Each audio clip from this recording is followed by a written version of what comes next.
BNP নেতা পাও ধরে রাখছে, এই যে পুলিশের পাবলিকের শ্রমিককে পিটাইতেছে। সন্ত্রাস কামালের আমরা বিচার চাই। তোমরা অ্যাকশন নাও, ডাইরেক্ট গেট ভাঙ্গা নাও। তখন কি করছে কামাল ফারুক মানে নেতারা ইয়া ও মানে 200 লোক নিয়ে সাবাড়ি নিয়ে গেট ভাঙ্গা আছে।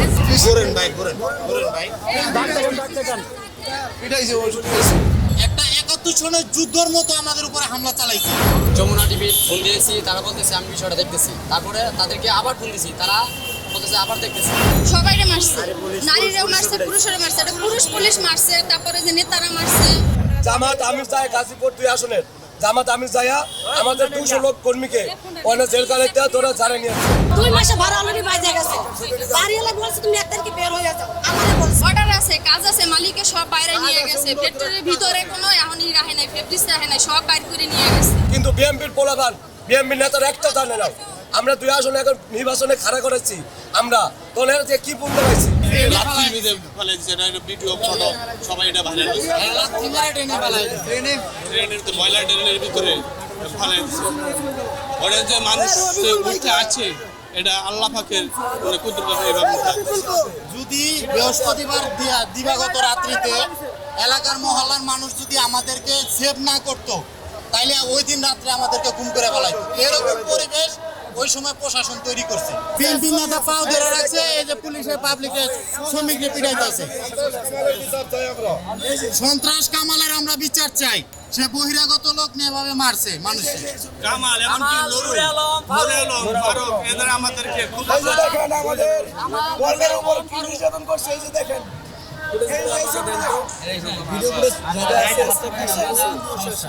এই যে হ্যারে মাইরা মাথায় এমন ব্যথা দিছে, বেচারা হাঁটতে পারে না। আপনি দেখেন না, এটা তো কোনো সাধারণ মানুষের পক্ষে, এটা কি গুন্ডা বাহিনী ছাড়া এটা সম্ভব? কোন মানুষ কোন এরকম করতে পারে? কোন মানুষের উপর মাথাটা দেখেন, এই যে মাথাটা দেখেন। 2 মাসের বেতন পাই আমরা। যখন মার্চ মাসের বেতন তাদের কাছে চাইছি, তখন তারা বলছে এপ্রিল মাসের 14 তারিখে দিবে, এবং স্বয়ং এমডি এটা লিখিত দিছে, কিন্তু সে সেটা বেতনটা দেয় নাই। তারপরে আবার এপ্রিল মাসের বেতন সে বলছিল মে মাসের 14 তারিখে 2 মাসের বেতন দিবে, তখন সে ওই বেতনও দেয় নাই। যখন দেখলাম তারা ফ্যাক্টরি বিভিন্ন গুরুত্বপূর্ণ যেসব মালামাল আছে তারা এগুলো বাহিরে নিয়ে যাচ্ছে, তখন আমরা তাদের প্রশ্ন করছি বেতনটা দেন, তারা বেতনটা দেয় নাই। পরবর্তীতে আমরা আমাদের যারা ম্যানেজমেন্ট আছে, যেমন আমাদের জিএম স্যার, তাদেরকে বলছি স্যার আপনারা যদি চলে যান তাহলে তো আমরা টাকা পাবো না, কারণ আমাদের অলরেডি 3 মাস হয়ে গেছে, বাড়ি ভাড়া আছে, রুম ভাড়া আছে, সব জায়গায় খরচ ডাবল হয়ে গেছে। একটা 71 সনের যুদ্ধের মতো আমাদের উপরে হামলা চালাইছে, কিন্তু এমন কোনো আমাদের শ্রমিক ভাইদের শরীরে লাঠি চার্জের আঘাত, তারপরে বিভিন্ন ধরনের আঘাত আছে, এগুলো অনেক আছে। তারপরে যখন বৃহস্পতিবার রাত্রে এলাকার মানুষ আমাদের সাপোর্ট দেওয়ার কারণে তারা রাত্রে আমাদের কোনো ক্ষয়ক্ষতি করতে পারে না। শুক্রবারের দিন বিকাল 4টার পরে ওই এলাকার যারা রাজনৈতিক প্রভাবশালী লোক আছে তারা বাহিরের লোক নিয়ে আসা আমাদের উপরে হামলা চালাইছে, আমাদের ভাই বোনেদেরকে মারধর করছে, ডেনে ফালাইয়া দিছে, তারপরে থানায় গ্রেফতার করে নিয়ে গেছে। এখন আমাদের একটাই দাবি, তার কোম্পানিতে আমরা চাকরি করছি দীর্ঘদিন, প্রায় 3 মাস ধরে বেতন পাই না আমরা, আমাদের টাকা দিয়ে দিবে, আমাদের যে পাওনা দেওয়া আছে দিয়ে দিবে। বেতনটা দিচ্ছে না কেন? এটা কোনো অর্ডার নাই বা কাজ হচ্ছে না? কাজ আছে, অর্ডার আছে, এখন মালিক কি কারণে দিচ্ছে না এটা মালিক জানে। আপনাদের এখানে আহত হয়েছে এমন কেউ আছে? কিন্তু আমাদের একটা দাবি, আমাদের উপরে যারা হামলা করছে ও রাজনৈতিক দলের নেতা সহ আমাদের মালিক সহ তাদের সাথে বিএনপির লোক ছিল, ওই জায়গায় বড় নেতা ছিল। আমার লাথি মারছে ভোট দিয়া এবং পিটাইছে, এদেশে পিটাইছে, পিটাইছে, ওষুধ খাইছে। আপনি বলেন মানে কি কারণে আপনাকে এর মতো মুরব্বি গুলি খাইছে, এরকম আরো অনেক আছে। পা ভাঙ্গা লোকটা গো ভাই, আসেন আসেন আসেন আসেন। হের পা ভাঙ্গা দিছে আপনার বিএনপির নেতা, পা ওইভাবে ধরে রাখছে আর পুলিশ লাঠি চার্জ করতেছে, এরকম ভিডিও আমাদের কাছে আছে। বিএনপি নেতা পাও ধরে রাখছে শ্রমিকের, সরকারি প্রশাসন মারতেছে। আমি আমার এখানে বাড়ি বাসা দুটো আমি এমপি সামনে দাঁড়ালাম, আমি এমপি স্যার একটা কথা বলে নিই আমার শ্রমিকের মারেন না, এখানে মারেন মার দেখেছে কিন্তু বলে নাই পুলিশে বাড়িছে দুটা বাড়ি মারছে তুলে আমার ফাটে গেছে একজন নারীর পা দেখা যাচ্ছে যেখানে আঘাত করা হয়েছে শ্রমিকরা চাইতে পারে না আমরা এর বিচার চাই এই কারণে শ্রমিকের পর নির্যাতন আর শ্রমিকের কামাই খায় সরকার বাসে আমরা এর বিচার চাই বিচার চাই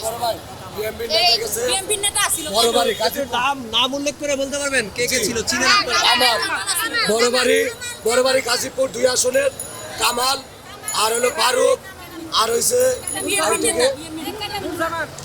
মির্জা কামাল এই 3 জন গেছে আর সলেমান এরা সবাই গেছে এরা সব বিএমপি নেতা তারা কি উপস্থিত ছিল স্বয়ং পুলিশের লগে 200 লোক বাইরের লোক সাবারি লাড়ি এটি না মানে বাইরে মিজান মেন হয়েছে মিজানে খালি দেখাইতেছে ওরে মারো খালি কুত্তার মতন বাইরে হেডম্যানের মিজান যে হইলো মালিকের ডাইনা এই মিজান ছাড়া চলে না এই কয় এই ফ্যাক্টরি বন্ধ হয়ে যাবে মিজান থাকবে এই অবস্থা করছে যে সন্ত্রাসী করছে পুলিশ আনছে রাত্রেবেলা কট্টাল মারছে আমাকে সাথে আমরা ঘুমাইতে পারি না সারা রাত আমাকে খালি কয় খালি গ্যাস মারে আর কট্টাল মারে মানে আবার কয় শিও স্যার কয় আমি সেভে আছি তোমরা যাও এ কয় কি না আমি যাবো না স্যার আমাকে নিয়েই যাবো পরে পোস্ট অনেক প্রস্তুত কেড়ে মানে ভাঙ্গা লাগবো তখন আমরা কি করব নিরাপত্তা আমরা জন্য তো একটা দরকার তখন আমরা পানি মেলা মারি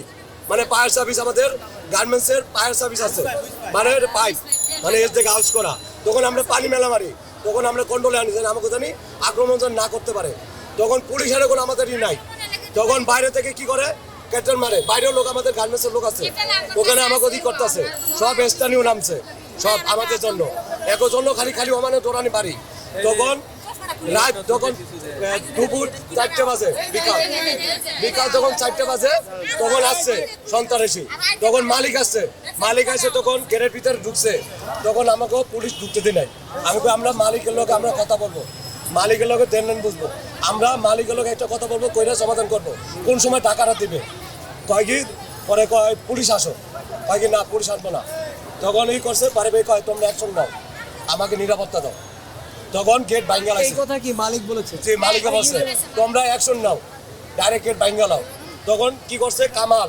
ফারুক মানে নেতারাইয়া ও মানে 200 লোক নিয়ে সাবাড়ি নিয়ে গেট ভাঙ্গা লাগছে ভাঙ্গা এখন মানে খালি ফুটটার মতন বাড়িতে জিও স্যারের নিয়ে গেছে যে নিখোঁজ মানে 300 পুলিশ আর লয়ে গেছে 3 গাড়ি এয়ারপোর্টে এখন কি হলো এখন পর্যন্ত কি হলো এখন সমাধান কোনো বিষয় হলে নাই তখন এসআই আসছে পুলিশে তখন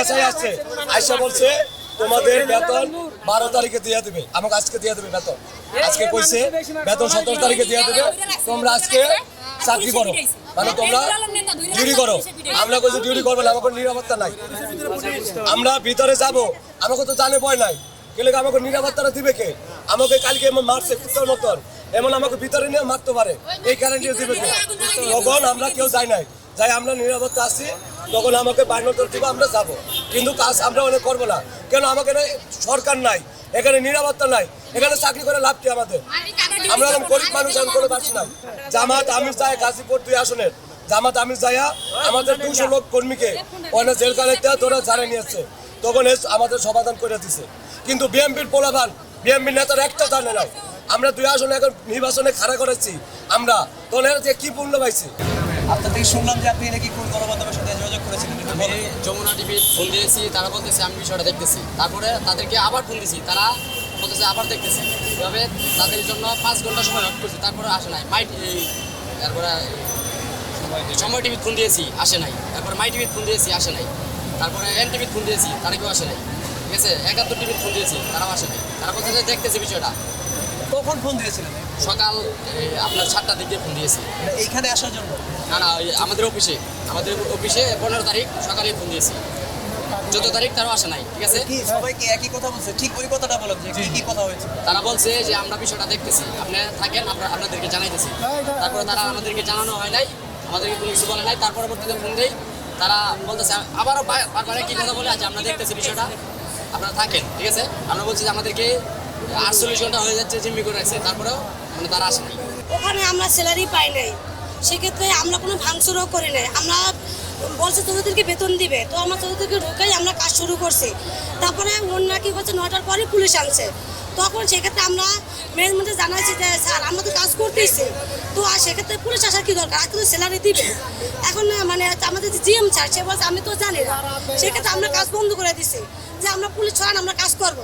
স্যালারি 4টে থেকে 5টার ভিতরে ঢুকবে, সেক্ষেত্রে পুলিশ আনার কোনো দরকার ছিল না, যেমন তারা পুলিশ আনছে। তারপরে আমরা বলছি যে আমরা বেতন ছাড়া বাসায় যাবো না, আমাদের বাইরে না করে দিছে, দোকানদার ভাড়াই দিবে না, বাকি দিবে না, তো আমরা সেক্ষেত্রে কোথায় যাবো? পরে আমরা ওখানে অবস্থান করছি, আমরা তার ছুতোর গায়ে হাত দেয় নাই। আর তাদের আমরা স্টাফদের আমাদের পকেট থেকে টাকা উঠাইয়া তাদের ভালো খাওয়া দিছে, তাদের কোনো অত্যাচার করি নাই। কিন্তু রাত 3:30 পর্যন্ত পুলিশ খুব অত্যাচার করছে। মানে বাসা থেকে তো টের শুনেছিল যে ওনার লোকজন আসে না কি জন্য বাসায়, তারা যখন ধরে দেখতে আসছে তখন পুলিশ অনেক গুলি করছে, আপনার এই যে এয়ারসেল মারছে, তারপর যে আমার পুনা মারছে, অনেক কিছু মারছে, মানে গ্যাস মারছে চারপাশে, আমরা ভিতরে থাকতে পারি না, গ্যাসের পুরো মারামারি হয়ে গেছে। তারপর আমরা কোনো স্টাফের গায়ে হাত দেয় নাই, কোনো ক্ষয়ক্ষতি করি নাই। আপনাদের মেয়েদের গায়ে কি পুলিশ হাত তুলছে? আমার বাড়ি দিয়েছে, পাশে দুটো বাড়ি দিয়েছে, হাতে দুটো বাড়ি দিয়েছে, অনেক মেরে মারছে। পুলিশ তো আপনাদের আঘাত করেছে বললেন, নারীদের গায়ে কি পুলিশ মেয়েরা করেছে নাকি ছেলেরা? ছেলেরা মারছে। প্রেগনেন্ট যে মহিলা সে বলছে আমি প্রেগনেন্ট, তারও মারছে, তারও ছাড় দেয় নাই পুলিশে। আচ্ছা, এখন তো কিছুদিন পরে ঈদ এসে পড়বে, ঠিক না? এই ঈদের সময়টায় আপনারা যারা শ্রমিক রয়েছেন, বেতন এবং বোনাস এটা কিন্তু খুবই আপনাদের জন্য গুরুত্বপূর্ণ। এই মুহূর্তে এসে দাঁড়িয়ে আপনাদের কি মনে হচ্ছে ঈদটা তাহলে কিভাবে যাবে? এখন যদি মালিকের কিছু না জানলে আমাদের ঈদ কাটবে, আমাদের বাচ্চা কিছু দিতে পারবো না, যেহেতু রুম মানে সব কিছু বাইরে গেছে, তারা তো আমাদের ছাড়বে না। আমাদের বলছে বাইরে অলরেডি তুমি 1 তারিখে বের হয়ে যাও, এখন আমি রুম ধরে বের না যেতে পারি, তখন তো আমার তো রাস্তায় থাকতে হবে, কারণ বাড়ি তো 1 তারিখ পর রাখবে না বাড়ি গেলে, আর কোনো বাড়িতে অ্যাডভান্স না দেওয়া পর্যন্ত আমার রুম দিবে না। ভাড়া দেওয়ার কোনো সমস্যা নেই? 2 মাসে ভাড়া অলরেডি বাইরে গেছে, বাড়ি এলে বলছে তুমি 1 তারিখে বের হয়ে যাও, আমারে বলছে। সেক্ষেত্রে আমি কি আমার রাস্তা ছাড়া তো কোনো উপায় নাই, আমার জীবনে আমার রাস্তা থাকতে হবে। আমরা তো ডিউটিতে গেছি, আমরা ডিউটি করতে আসি, আমরা 2 মাসের স্যালারি, রানিং মাসের স্যালারি পাবো, সামনে ঈদ বোনাস আছে, কিন্তু আমাদের এটি দিতে আসে না মালিকে। তার জন্য আমরা বলছি যে আমাদের স্যালারি দেন, 3 মাসের স্যালারি আমাদের বাদ, যে আমাদের 3 মাসের স্যালারি ক্লিয়ার করেন। মালিক কি বললো, আমরা সকাল থেকে কাজ করতে আসি, বৃহস্পতিবার মালিকে পুলিশ এনে ভরে রাখলো, আমরা পুলিশ দেখে আমরা বাইরে এনে কাজ অফ করে রাখছি। তারপর কি করলো, শুক্রবার দিন মালিক আইসা পুলিশ আইনে গেট ভাইঙ্গে আমাকে ভিতরে ঢুকে মাছটা নিয়ে আইসা সন্ত্রাস করে নিয়ে আইসা আমাদের মাইরা ধইরা তারপর হেরা বাইরে এলো, কিন্তু আমাদের বেতন দিত না, এই কথা বলছি। পরে এই কারণে বাধ্য হয়ে আমরা এই জায়গায় আসছি।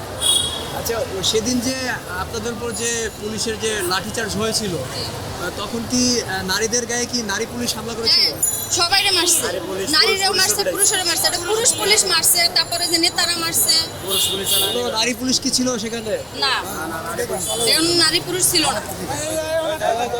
এই যে দেখেন সবাইরে মারধর করছে, মহিলাদেরও মারছে। একটা ফ্যাক্টরি তো বন্ধ হওয়ার আগে তো বোঝা যায় যে অর্ডার থাকে না, কাজ থাকে না, এই বিষয়টা একটু বলবেন আপনাদের এখানে কি হয়েছিল, এমন কোনো কিছু হয়েছিল কিনা? অর্ডার আছে, কাজ আছে, মালিকে সব বাইরে নিয়ে গেছে, ফ্যাক্টরির ভিতরে কোনো এখনই রাখে নাই, ফ্যাক্টরি রাখে নাই, সব বাইরে করে নিয়ে গেছে। এখন সে ফ্যাক্টরি চালাবে নাকি হেঁটে হয়েছে হেয়ার কি ফ্যাক্টরিতে কোনো কাজ রাখে না, ওটা তো আমরা আতঙ্কে যে সব সাবকন্ট্রাক্টে করাইতেছে, তাহলে আমরা ডিউটি করবো, আমরা কিভাবে ডিউটি করবো? তারপর আমরা মাটিতে গেলেন, ছুটিতে গেছি, 6 মাস হয়ে গেছে বাবুর বয়স, আমরা একটা টাকা পাবো, ওটা বলে ফায়ার থেকে দেয়, আমাদের ওই টাকাটাও মালিক এখন পর্যন্ত দেয় নাই। এক একজনের রিজন দিয়ে গেছে 8-9 মাস হয়ে গেছে, ওই টাকাটা এখন পর্যন্ত কেউ পায় নাই। আপনাদের গার্মেন্টসটা যেই এলাকায়, সেখানে তো থানা আছে, কোনো লিখিত অভিযোগ আপনারা কি থানায় করেছিলেন কিনা? না, থানায় কোনো লিখিত দেয় নাই, কিন্তু আমার ওইতে আছে, বিজিএম অফিসে আছে, কলকারখানায় আছে, টুঙ্গি বিজিএমইতে আপনারা অভিযোগ করেছিলেন? আমাদের সরকার আমগরে শ্রমিকের কর্ম দিয়ে সরকার চলে, দুনিয়া মানে সবাই চলে, বা মানে সবাই সব চলে, তাহলে আমাদের শ্রমিকের কেন নির্যাতন, কেন কুত্তার নাহলে বিরানি? আমরা বিচার চাই, বিচার চাই। আমাদের যে আঘাত করা হয়েছে, মানে আমাদের ধরে মানে রুরাল ঈদে পার্টিতে গুতায় করা হয়েছে, আঘাত করা হয়েছে। আমি কোনো রকমে মনে করেন পালাই আইছি, ওখানে আমি ডাক্তার দেখামো ওই সমর্থকটা আমার কাছে নাই। মানে কি আপনার পকেটে টাকা নাই এমন বিষয়? আর আমার পকেটে কোনো এমনি তখন কোনো টাকা পয়সা নাই, কারণ টাকা দিলে আমি একটা ভালো চিকিৎসা আমি করতে পারি। এখন আপনার এটা চিকিৎসা করতে যদি বিলম্ব হয়, চোখের যদি কোনো ক্ষতি হয়, সেই ক্ষেত্রে তো আপনি একটা সমস্যা করে যাবেন। আমার এই কাজ কাম করতে আমার সমস্যা হইবে, সব দিক দিয়ে সমস্যা। এই চোখে কি কেন দেখতে পান, দেখা যায় না, এমনি কোনো এমনি দেখা যায় না। কোনো ব্যথা অনুভব হয়? ব্যথা তো হয়, চোখে আঘাত করছে তো ব্যথা হয়। চোখে কি ঝাপসা দেখেন নাকি কিছুই দেখেন না? এমনি হালকা দেখা যায়, ঝাপসা একবার। আমি এই ইনুকে এই অফিসে দীর্ঘ 15 বছর রানিং চলে আমরা কাজ করি। 15 বছরের মধ্যে বিগত 4 বছরের মধ্যে এরকম বেতন দেয় আমাদের আন্দোলন প্রতি বছরে। আমাদের 3 বছরে মানে 70 জন করে লোক 3বার বের করা হয়েছে আন্দোলনে এই বেতন নিয়ে। বেতনের ডেট দেয় 7 তারিখ থেকে 10 তারিখ, 10 তারিখ থেকে 12 তারিখ, এরকম ডেট ওভার করে দেয়। আমাদের ওভারে ডেট দেয় 10 তারিখ দিব, ওই দিন আমরা ওই পর্যন্ত আমরা কাজ করি। যে ডেট ওভার হলে আমরা 1 দিন 2 দিন আন্দোলন করে বসে থাকি, আমাদের বেতন দেওয়া হয় না। এরকম করাতে যেরকম প্রতি মাসে মাসে নির্যাতন করা হয় শ্রমিকের পা। আবারও এই বিগত এই কয়েক মাস হয়েছে বেতন দেওয়ার ডেট দিছে মালিকে 12 তারিখ, আমরা আরও মালিকের 2 তারিখ বাড়াই দিচ্ছি 15 তারিখ। আমাদের 15 তারিখে 5 মাস সময় দিছে, আমরা মালিককে 5 মাসের মধ্যে আমাদের 15 তারিখ দিবেন, দিয়ে আপনার সমস্যার সমাধান করবেন। মালিক ওই ডেট নিছে, আমরা এটা কলকারখানার ভিতরে যায় ওই জায়গায় লিখিত হয়েছে, সরকারি অধিদপ্তরের লোক ছিল। কলকারখানাটা কোনটা আপনাদের, যে কলকারখানা সেটা নাকি সরকারি কোনো? সরকারি কলকারখানা, ওই জায়গায় আমাদের অভিযোগ আছে, অভিযোগ দেওয়া আছে 2-3 বার করে। আমরা যতবার আন্দোলন হচ্ছে ওই জায়গায় অভিযোগের মাধ্যমে করা হয়েছে। এদিকে আমাদের এই 2 মাসের বেতন এই 14 তারিখে দেওয়ার কথা বলছে কলকারখানায়, ওই জায়গায় লিখিত আছে, মালিকের সিগনেচার আছে, সব কিছু আছে। বলছে এই ডেট ওভার হয়ে গেলে মালিকের নামে মামলা হবে। আমরা 14 তারিখ পর্যন্ত কাজ করছি। 14 তারিখ সকালেও আমরা 2 ঘন্টা কাজ করছি। করার পরে 9টার দিকে মালিক গেটে 2-3 গাড়ি পুলিশ নিয়ে আসছে। তখন আমাদের ভিতরে আতঙ্ক, আজকে তো মালিক বেতন দিব, আমরা আনন্দে কাজ করতেছি, 2 মাসের বেতন আমরা পাবো, যত কষ্ট হই। পুলিশ দেখে আমাদের মনে মধ্যে আতঙ্ক হয়ে গেছে, তাহলে মালিক আজকে বেতন দিবে না। তখন আমরা কাজ বন্ধ করে নিরাপদ স্টক করে বয়ে রয়েছি, আমরা কোনো ভাঙচুর করি নাই, কোনো কিছু করি নাই। আচ্ছা, আপনার উপর কখন কিভাবে হামলাটা হয়েছে একটু আমাদের বলেন তো।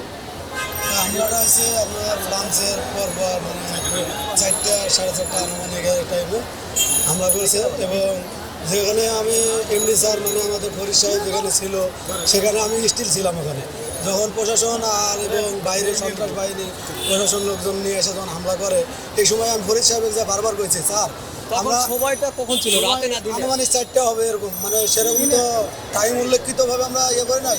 এই টাইমে আমি নিজে যা ফরিদ সাহেব করেছি, আমি একটা সুইংয়ের আয়রনম্যান, আমি নিজে ফরিদ সাহেবের যা করেছি, স্যার আপনার প্রশাসন আপনি থামান, নিরহ লোকজনের মাইরেন না, কারণ এরা আপনার লেবারে শ্রম দিয়ে আপনার কলকারখানা বাঁচায় রাখছে, কিন্তু এদেরকে মাইরেন না, আপনার কাছে আল্লাহ দোয়াই লাগে। আমি নিজে জোড়হাত করে বলছি তার কাছে, ফরিদ সাহেবের কাছে বলছি, মালিকের কাছে আমি নিজে জোড়হাত করে বলছি। যখন প্রশাসন এসে তখন মারধর করে, গেট ভাঙাভাঙি করে, তারপরে আমি যা নিজে যে ফরিদ সাহেবের কইছি যে স্যার আল্লাহ দোয়াই লাগে, আপনার প্রশাসন আপনি থামান এবং এগুলো অত্যাচার বন্ধ করেন। আপনি যদি একটা কথা কন তাহলে প্রশাসন অবশ্যই থামবে। কিন্তু ওই টাইমে ফরিদ সাহেব ফোনে একটা কার সাথে যেন কথা বলছিল, ঠিক এটা বলার পরে ফরিদ সাহেব কোনো গুরুত্ব দেয় নাই। এবং ওখানে আলামিন নামে এক ছেলে ছিল, তখন আমাকে আলামিন ভাই তুমি একটু সাইডে দাও। আলামিন যে বললেন তার কি? আলামিন সেও ওখানে কোয়ালিটি ডিপার্টমেন্টে আর কি কাজ করতো আর কি, সে কম্পিউটার ল্যাপটপ এগুলো চালায়। এবারে যার জন্য অনেকে তাকেও অনেক মারধর করছে আর কি। তো সেই সময় আমি ফরিদ সাহেবকে কথা বারবার রিপিট করছি, কিন্তু আমার কথা কেউ কোনো শোনে নাই। শ্রমিক কারখানায় গেছে, যায় ওখানে মালিকের কিছু লোক গেছে, যায় বলছে মালিক এখন টাকা দিতে পারবো না, 14 তারিখ 20 তারিখের কথা প্রথমে বলছিল, বলার পরে আমরা কেউ মানিনি, পরে 14 তারিখের কথা বলছে, 14 তারিখে 2টা স্যালারি একবারে দিয়ে দিব। এটা কি মে মাসের 14 তারিখ? 2 মাসে। আপনি যে 14 তারিখ বললেন এপ্রিল নাকি মে মাস? এপ্রিল আর এটার আগে 2টা 14 তারিখে দিতে চাইছে। পরে আমরা 14 তারিখ পর্যন্ত কাজ করছি, করে দেখি পরে সকাল 10টার দিকে দেখি গেটের মধ্যে পুলিশে ভরে গেছে, পোলাপান সবাই আতঙ্ক। এগুলো তো আমি শুনেছি, আমি জানতে চাচ্ছিলাম যে আপনাদের যে অভিযোগটা এটা কোথায় কোথায় করেছেন, থানা অথবা বিজিএমইএ এমন কোথায় কোথায় করেছিলেন? আমরা ফেডারেশনে আমরা অভিযোগ করছি, তারপর কারখানা অধিদপ্তরে করছি, করার পরে তারপর তো কোনো ফলাফল পাইনি। আপনারা কি বিজিএমইএতে গিয়েছিলেন? কলকারখানায় বিজিএমএ যায়নি, বিজিএমএ আমরা অত দূরে আসতে দেয় না আমাদের ফেডারেশন থেকে। বলছে তোমাদের 14 তারিখে স্যালারি যে সময়টা দিছে এই সময়ের মধ্যে তোমরা স্যালারি পাই যাবা, তোমরা কাজ করো। বুঝতে পারছি, ঠিক আছে, কাট দেন। Thank